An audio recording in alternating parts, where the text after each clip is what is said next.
पारदर्शी। यसको उद्देश्य थियो खरिद गर्न सकिने युवा नेतृत्व, युवा समूहको खोजी र भारत र चीनको नेपाल भित्रको प्रभावको नियन्त्रण। तर यो मिसनको भित्री लक्ष्य थियो पश्चिमको आईपीएस परियोजना अन्तर्गत नेपालमा राजनैतिक वातावरण बनाउने। आईआरआईले एकतर्फ we for change, centre for social change र दलित युथ अलायन्स हामी नेपाल कलाकार, पत्रकार लगायत संस्थासँग सहकारी र सहभागी छनौट मापदण्ड तय गर्न छलफल चलाउन सुरु गर्यो भने अर्कोतर्फ सोलुसन कन्सल्टेन्ट प्रणाली मार्फत सर्वे गर्यो। सर्वेको मुख्य लक्ष्य थियो नेपाली समाजको अन्तर्विरोधको खोजी, युवाहरूको ब्रेन वाश स्कुलिङ। बाँकी यो आईआरआई को रिपोर्टमा आफै हेर्नुहोस्। सर्वेपछि तयार गरिन्छ ELA YES पाठ्यक्रम। पाठ्यक्रमको मुख्य विषय थियो बुढा नेताले गर्दा युवा नेतृत्वमा आउन सकेनन्, भारत र चीनले गर्दा नेपाल विकास हुन सकेन। यही पाठ्यक्रमले अहिले देखिएका युवा भ्रमित छन्। त्यसपछि चुनावको घोषणा हुन स्थानीय चुनावमा बालेन्द्र शाहलाई centre for media research CMR Nepal पत्रकार समूह प्रयोग गरेर देवत्वकरण गरिन्छ र उनीहरूलाई पहिलो सफलता मिल्छ। सोही समयमा सुदन गुरुङलाई धरानमा हर्क सम्पाङ विरुद्ध प्रयोग गरिन्छ, त्यही उनीहरू विफल हुन्छन्। CMR नेपाल पनि आईआरआईबाट डलर लिने संस्था हो र नेपालमा मिडिया म्यानिपुलेसनको काम गर्दछ।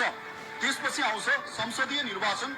चुनाव अघि रविलाई केन्द्रमा राखेर ELA YES का विद्यार्थी तोसीमा, सुमना, रोहिता, गणेश कार्की, पुकार बम लगायतका झुण्ड बटुलेर रविको नेतृत्वमा रासोपा बनाइन्छ र pre election colour revolution trial गरिन्छ भने गुल्मीका सागर ढकाललाई डडेलधुरा लगिन्छ। यहाँ पनि यिनीहरूलाई दोस्रो सफलता मिल्छ। त्यसपछि सुरु हुन्छ मिसन 84। आईआरआई गुपचुप रूपमा 84 को चुनावी तयारीको लागि क्रियाशील हुन्छ।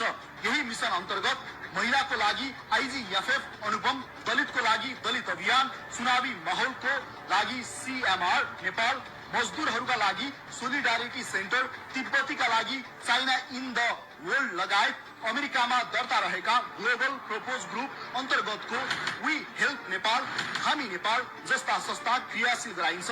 लक्ष्य हुन्छ बालेनको उदयको जगमा सुमना श्रेष्ठ लगायत ELA YES का विद्यार्थीहरूको राजनैतिक शक्ति निर्माण र पुराना पात्रहरू स्वर्णिम वाग्ले, गगन थापा, नारायण काजी, योगेश भट्टराई लगायतहरूको पार्टी सत्तामा उदय र पुराना र नयाँबाट 84 को चुनावमा पश्चिम अनुकूल नेपालको राजनैतिक दृश्य निर्माण र आईपीएस को अनुकूलताको निर्माण। तर अचानक 2081 सालमा पश्चिमको योजना विपरीत माओवादीको सरकार बन्छ अनि केपी र आरजुको गठबन्धनमा सरकार गठन हुन्छ र डिजिटल BRI पथवे अगाडि बढ्छ। त्यसपछि फेरि एनईडी सक्रिय हुन्छ र सुरु हुन्छ जेन्जी आन्दोलनको राजनैतिक इन्जिनियरिङ। सिंहदरबार जलाउने र तख्ता पल्टाउने कुको योजना सही। उद्देश्य हुन्छ केपी ओलीको बहिर्गमन, अन्तरिम सरकार निर्माण र पार्टी भित्र महाधिवेशन मार्फत पश्चिम अनुकूल नेतृत्व स्थापना। 2081 सालमा आईआरआईले CSIR सर्वे गरेको छ। त्यो हामीले यहाँ राखिदिएका छौं, गुगलमा पनि भेटिन्छ। खास गरी देशका सुरक्षा विज्ञले त्यसको विश्लेषण गर्नु अत्यन्त जरुरी छ। त्यहाँ सर्वेक्षणका केही विषयहरू गम्भीर छन्। कति जनता कुन सामाजिक सञ्जाल कति प्रयोग गर्छन्, अहिलेका पार्टी ठिक छन् कि नयाँ पार्टी आउँदा ठिक हुन्छ, कति जनता अहिलेको व्यवस्थामा खुसी छन्, कति प्रतिशत मतदाता कुन उमेर समूहका छन्, कति युवा विदेश जाने मानसिकतामा छन् र कुन जातिका कति मतदाता छन्, यी सबै कुरा त्यहाँ उल्लेख छन्। पश्चिमले यस्तो डेटा संकलन र विश्लेषण गरेर मात्र सत्ता परिवर्तनको राजनैतिक इन्जिनियरिङ गर्ने गर्छ, जुन कुरा हाम्रा संयन्त्रले थाहा नै पाउँदैनन्। जेन्जी आन्दोलनको डिजाइन यही संस्थाले यही सर्वे डाटाको आधारमा गरेको हो। सबैले एकपटक यो विषय गम्भीर भएर हेर्नुहोस्। यही सर्वेक्षणको नतिजा हेर्ने हो भने 58% जनता मात्र यो व्यवस्थाको साथमा छन्। 42% जनता 2081 सालमै व्यवस्था परिवर्तनको पक्षमा थिए। अहिले यो नाङ्गो वैदेशिक हस्तक्षेप र INGO को सरकार देखेपछि यो अभिमत बढेर 80% जनता व्यवस्था परिवर्तनको पक्षमा पुगेका छन्। त्यसैले पनि अबको परिवर्तनमा साथ दिन हामी सुरक्षा संयन्त्रलाई अपिल गर्दछौं। हामीले बिर्सन नहुने कुरा के हो भने बालेनको सिंहदरबार जलाउने धम्की र CSIR IRI अन्तर्गतद्वारा गरिएको 2024 को सर्वेक्षणको समय आपसमा मेल खान्छ। 3 सेप्टेम्बर 2025 मा सकिएको केपी ओलीको चीन भ्रमणमा भएका हरकत युआईलाई नेपाली टेलिकमको बिलिङ सिस्टम ठेक्का लगायतका कारण र पश्चिम यापहरूको प्रतिबन्धको प्रतिशोध दिन भाद्र 23 र 24 गतेको अपरेसन गर्न एनईडीलाई सजिलो भयो। हामीले अघिल्लो भिडियोमा एकाउन्टेबिलिटी ल्याब, फ्रिडम स्टुडियो लगायतका संस्थाले कसरी नेपो बेबी ट्रेन चलाए भन्ने देखाइसकेका छौं। त्यो भिड जम्मा गर्ने कार्य थियो। त्यो दिन 33% फेक आइडीहरूको प्रयोग भएको इजरायली अनुसन्धानकर्ताहरूले पुष्टि गरेका छन्। नमस्ते युवा साथीहरू, मेरो नाम निश्चल खराल हो र म फ्रिडम स्टुडियोको संस्थापक हुँ र यो संस्थालाई नेतृत्व पनि गर्छु। फ्रिडम स्टुडियो एउटा यस्तो सामाजिक संस्था हो जसले चाहिँ युवाहरूको आवाजलाई बुलन्द बनाउनको लागि सशक्तिकरणको काम गर्छ, युवाहरूलाई चाहिँ इम्पावर गर्ने काम गर्छ। र हाम्रो नितान्त भनेको युवाहरूलाई सशक्तिकरण गर्ने, युवाहरूको मन हौसला अगाडि बढाउने र त्यसमा परिवर्तन गर्ने।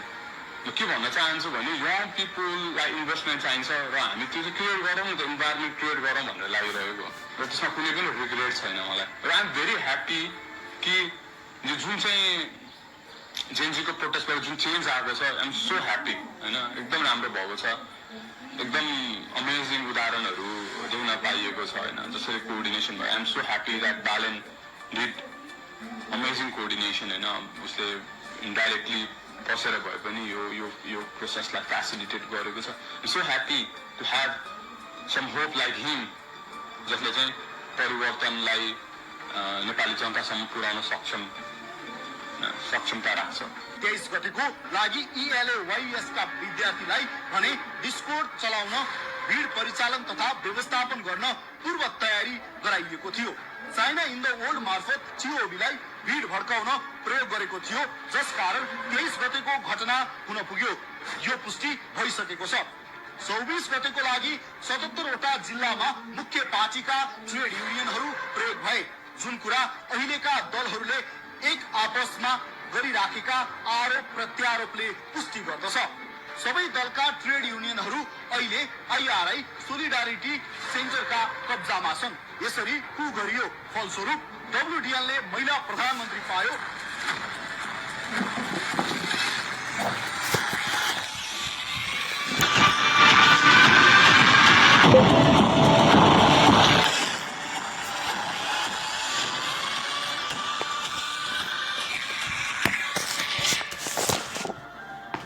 जुरी नेपालले गृह मन्त्री पायो, बारबाराले संचार मन्त्री पायो।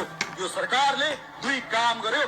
एक, युआईको नेपाल टेलिकम बिलिङ सिस्टमको ठेक्का प्रक्रिया तोड्यो। दुई, BRI पास गर्ने मन्त्रीलाई जेल हाल्यो। यसरी यो पश्चिमाको कठपुतली सरकार हाम्रा छिमेकी विरुद्ध प्रयोग हुँदै जानेछ। प्रायोजित जेनजी आन्दोलनले आफ्नो मुख्य कार्यभार भने पूरा गरेको छ। चीन निकट पुगेको सरकार परिवर्तन, आफ्ना लगानी गरिएका व्यक्ति INGO लगायतको अन्तरिम सरकार गठन, मुख्य पार्टीभित्र जबरजस्ती महाधिवेशन। यहाँ पनि ELAYS को योजना आफ्नै लगानीमा बनाएको 72 को संविधान भित्रबाट अन्तरिम सरकार गठन, रोडम्याप, सेनासँग वार्ता र सांसद विघटनको एक मात्र बाटो र 24 गते साँझ बालेनको सोही सेनासँग वार्ता र संसद विघटन एजेन्डा स्टाटस मार्फत आउनु पनि संयोग नै होला। अब विभिन्न आवरणमा भएका ELAYS का झुण्डलाई सुमनाको नेतृत्वमा एकै ठाउँमा जम्मा गरेर नेपाली जनतालाई अर्को धोका दिने खेल रचिँदैछ। आजको दिनमा हामीले यो सत्यलाई उजागर गर्न बाध्यतामा छौं। सुमना श्रेष्ठ सन् 2015 मा नेपाल आएर विवेकशील साझामा जोडिएकी हुन् र उनका श्रीमान पवेल स्टाविन्स्की हुन्। उनको अध्ययन इकोनोमिक्स हो, तर नेपाल आउन अगाडि उनी पोल्यान्डका पोलिस पत्रकार हुन्। उनी 2015 अगाडि नै अमुक संस्था मार्फत नेपाल र भारतमा क्रियाशील थिए। उनले नेपालको गढीमाई मेलाको डकुमेन्ट्री समेत पहिले नै बनाइसकेका हुन्। उनी 2072 को संविधानपछि नेपालमा ग्लोबल प्रपोज ग्रुप GPS मार्फत वी हेल्प नेपाल नामक INGO चलाउँछन्, जसको दर्ता अमेरिकामा छ। VIN, PISL, वास जस्ता संस्थामा $6 लाख बढी रकम नेपाल भित्राइसकेको छ। सुमना आफै नेपाल आउनु अगाडि बोस्टन कन्सल्टिङ ग्रुप BCG संस्थामा काम गर्थिन्, जुन संस्था अमेरिकाको डिपार्टमेन्ट अफ डिफेन्स सँग आफ्नो BCC फेडरल कोर्ट मार्फत काम गर्छ। यो संस्था बारे थप बुझ्न यसले इजरायल र गाजा युद्धमा खेलेको भूमिकाको बारेमा गुगल गर्नुहोला। सुमना यो सँगै सिटी ग्रुपसँग आबद्ध थिइन्, जसको काम संसारभर डलर घुमाउने हो। सन् 2013 सम्म नेपाल राष्ट्र बैंकले यही संस्था मार्फत डलर साट्ने काम गर्थ्यो। अहिले पनि यो सिटी ग्रुप नेपालमा एक्टिभ छ, तर अफिस छैन। अमेरिकाले यही संस्था मार्फत नेपालमा आफ्नो गोप्य मनी लन्ड्रिङको काम गर्दै आएको छ, जसमा थुप्रै नेताहरू पनि मुछिन्छन्। त्यो हामी अर्को भिडियोमा देखाउनेछौँ।